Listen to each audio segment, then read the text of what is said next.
to the Panic Room, guys, for another book review. And boy, is it a special one today. So today's book is called Stillborn Gallery by Axel Barnes. Now, what makes this extra super special for me is that Axel actually reached out over Goodreads and offered to send me this book. I know. I was so excited. I still can't believe somebody actually did that. That they even cared enough to do that. So Axel, thank you. Thank you so much. I'm so grateful. You made my little black heart so happy, and I was super excited to read your book and do this review. So if you're watching, thank you so very much. I will of course have his Goodreads information linked below for you to check out. On with the review, yeah? And you'll be happy to know that there probably won't be any spoilers. It's an anthology, so it might be a little bit of a shorter review, but yeah, I think I'm just going to kind of talk about it as an overall book, and there's about 4 stories that stood out to me that I really kind of just want to mention because I thought they were pretty cool.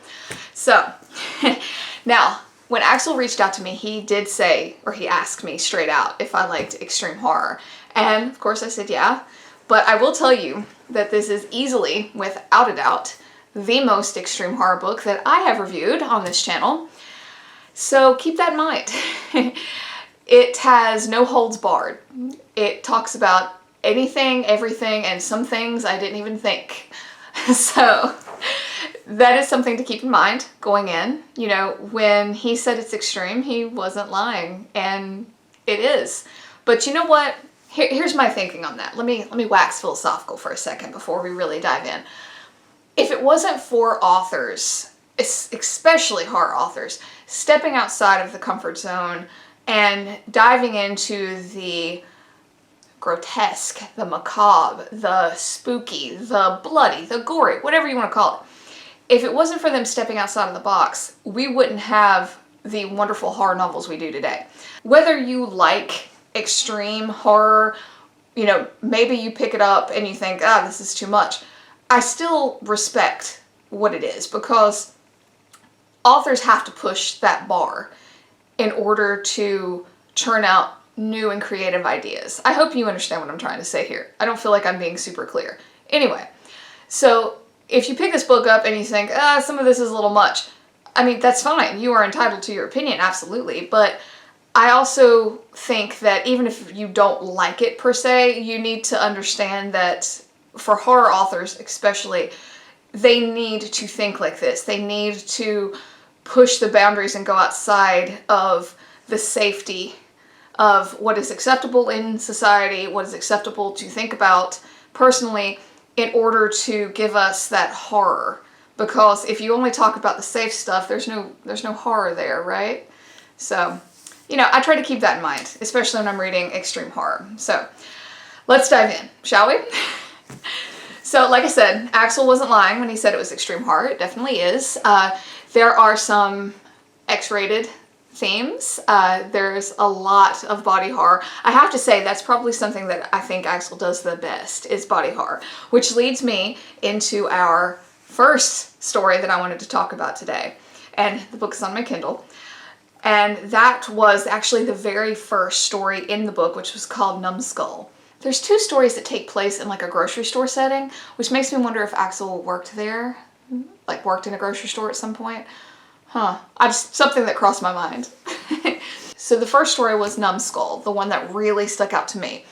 And one of the reasons I liked this one so much is that it was kind of ambiguous, because there's a lot of body horror and things like that, but you don't, at least for me, you don't really get whether it's happening or whether it's in the character's mind.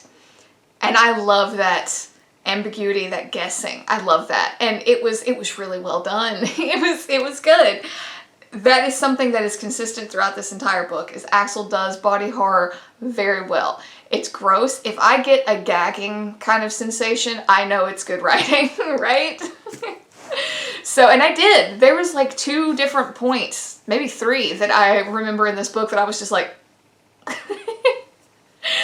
yeah, so, but Numbskull was awesome. It does take place in a grocery store. I don't really want to say a whole lot more than that, but, you know, there was things being found in the produce and all sorts of stuff. And yeah, it was pretty good. It was really good. Needless to say, I will probably never look at a watermelon the same way again. So the next stories I wanted to mention were actually the last 3 in the book. Not that the other ones were bad, it's just these are the ones that really stood out to me. So the next one is called A Perfect Day. And much like in my other anthology that I read with Little Paranoias, this book had a lot of varying lengths, and I love that. I love that because, you know, some stories don't lend themselves to 15, 20 pages. Some of them can be very powerful in 2. And A Perfect Day was one of those. It was very short. But it was one of those that just punched you in the face. You are reading, and you know, when I first started it, I was like, where the hell is this coming from? Because, of course, it's a extreme horror novel, and when you start reading Perfect Day, you're like, this isn't horror at all. And it's almost scary because of that. Like, you read it, and it's so far removed from the other stories preceding it that you're like, what the hell is going to happen? Because this is so different. Something's got to give. Something is terribly wrong here. So, and sure enough, it has a twist ending and hits you square in the face. But it was good. It was so good, and it was unexpected to be. And I love the fact that it was not the first story, and it was not the last story. It was kind of thrown in the middle because I think it catches the reader off guard, and that's perfect. This is perfect. I loved it. The next one, Sunday Exit. Yeah, that one was a good one. That one was the one that was centered around the writer. And this is what I'm talking about when I say that authors have to push the limit. Because when I was reading this, there's conversations going back and forth between the characters, and you think, and I think all of us do this, no matter what you're reading, horror, doesn't matter. There's conversation happening between the characters, and you are thinking like, okay, this character is saying this, so this other character is going to respond like this. That didn't happen in this story. There was a character talking about a very, very deep, very emotional issue, problem that she has. And my first thought was, well, the other character is going to respond with empathy, you know, or sympathy, something like that. No, no, actually, pretty far from that. And it was very jarring. The way that character was written was very jarring, which is great. I respect that. And, you know, anytime, for someone who reads a lot, for me to get surprised at a character trait, I live for it. I think we all do, you know? I think that's what stands out, you know, and makes us remember. And you know what? I really liked that. I really liked that this character did not follow what I thought he was going to do. And that alone caused me to pick this story out to talk about. The plot of that story isn't really something new, but the way the characters were in that whole storyline it was more shocking to me. Because like I said, there were many times where they were having conversations and I thought, okay, he's going to respond like this, and he didn't. And I think that's really cool. I think that when you read something and the character just kind of leaps off the page at you, even if it's a plot line that you have read 1,000 times before, if a character or an action of that character can leap out at you, that's what's going to cause you to remember the story. And I will. Even though the plot line I have read before, you know, murder is not something new in the horror community. But yeah, I will not forget that particular poet in that story because of how he acted. And I hope I never, ever meet anyone like him because he was a bastard. But hey, you know what? He was a good character. That's all that matters. So the last story, and if you've been watching my channel for a while, you're going to know why I picked this. The last story of the book was called Dead Seed. And when I started reading it, this is another character that did the same thing as the poet in the Sunday Exit story. He didn't act the way I thought he was going to act, but this story was a bit longer, so I learned more about him as a character as the story went on, and he started to not surprise me, if that makes sense. Like, I learned more about his actions and how he approached things. But he was shocking. He was shocking. Again, I don't want to meet anyone like him. But when I started the last story, I was like, because it's a zombie story. And if you know, I know I've mentioned in other videos that I'm not a zombie fan. I don't really get into that whole thing. It's just not ever appealed to me. But I think it can be done well. And one way that I think zombies can be done well is when they are not the focus of the story, much like The Walking Dead. Now, I've never read The Walking Dead, but I have seen the show. And, you know, it really focuses more on their main characters, not on the zombies.